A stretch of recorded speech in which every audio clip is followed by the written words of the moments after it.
this Colorado discourse has just been so fascinating to me. I don't think there's been anything like this ever in the history of college football, which is really cool. It's cool that this discourse exists because we've never seen anything like this.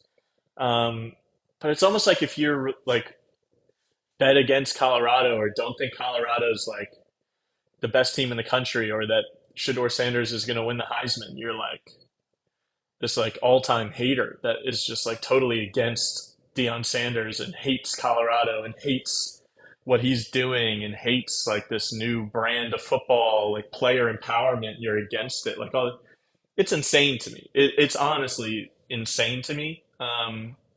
This whole like narrative around this Colorado team.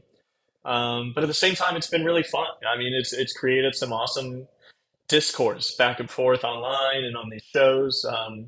Not really on shows because the shows have been mostly just Dion dick sucking now because now all these guys want to be on his good side now that they know he's keeping receipts and it's the cool thing to root for this team. Which if I wasn't betting against this team, I would be rooting for them. Honestly, I don't have anything against them. I don't think that they're good, so I bet against them, and I was wrong. It doesn't mean I don't like this team or I don't like Deion Sanders in a game that I'm not betting against them.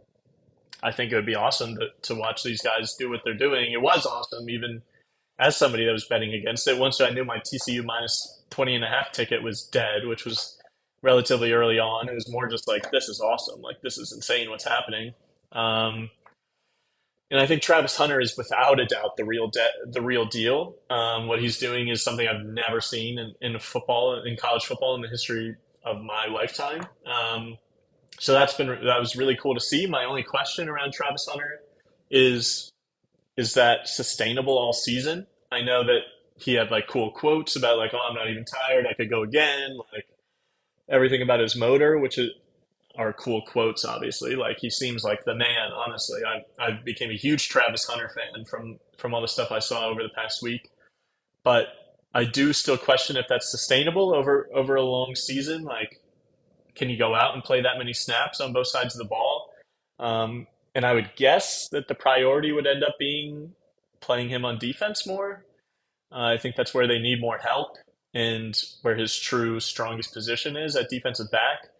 And then what does that do to the offense that we saw if he's not there? He was obviously the leading receiver. He was Shador's go-to guy. Does that then make the offense take a step back if he's not playing as many snaps on offense? Or do they just say, hey, our defense sucks. Let's take Travis off the defense and just focus on having a shootout with every team and hoping we win those shootouts. Because like I said, they did give up nearly 500 yards.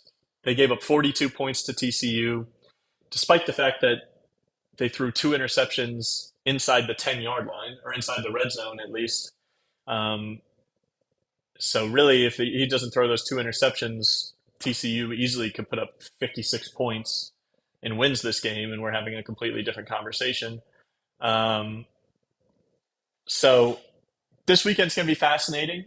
Somehow is now going to be more fascinating than the first game was, because now it's, can this be sustained? Did Shador Sanders play the perfect game of his life, or is he just that good? And that's what we're going to see, and he is going to be a legitimate Heisman contender as long as this team can win enough games. I'm saying no, I don't think so. I think TCU's defense is really, really bad. Even last year, they went to the national championship game. By far, the worst aspect of their team was giving up explosive plays, and that's what they did again. And I think they're worse than they were last year. And this Nebraska team, on the other hand, I think is really, really strong. Defensively, I think it's going to be a much, much, much tougher time for Shador Sanders to get things done. Although I'm not going to totally go against this Colorado offense. They proved that they have a lot of weapons and can do a lot of interesting things. But if they ever get out of their rhythm, they were never out of their rhythm that entire last game. You're not going to go an entire season without getting taken out of your rhythm. So it'll be interesting to see what happens if they're getting different looks. We now have a whole game of tape out on Shador Sanders. We now have a whole game of tape on what Travis Hunter's role is going to be, a whole game of understanding how many snaps this guy's really going to be playing on both sides of the ball. How are you now, as Matt Rule, coaching against that and what they're going to do?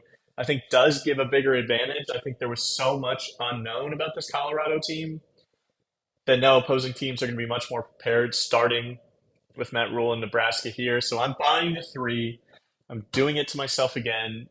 I'm ready to be embarrassed in front of the entire internet when I'm 0 for 2 betting against Deion Sanders, but I really just need to see another game to be for sure about what's going on here because the defense clearly still has tons of issues.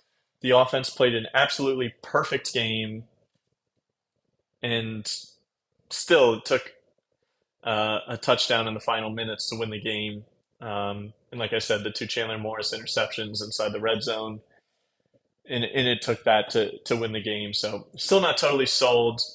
If that makes me a loser, if that makes me a hater, that's fine. We'll see after this weekend, and if I'm wrong again, then maybe it's time to just go all in. But I think this could be a tough spot with the come down from last week in Nebraska coming to town as the underdogs. So I'm going with Nebraska plus 3.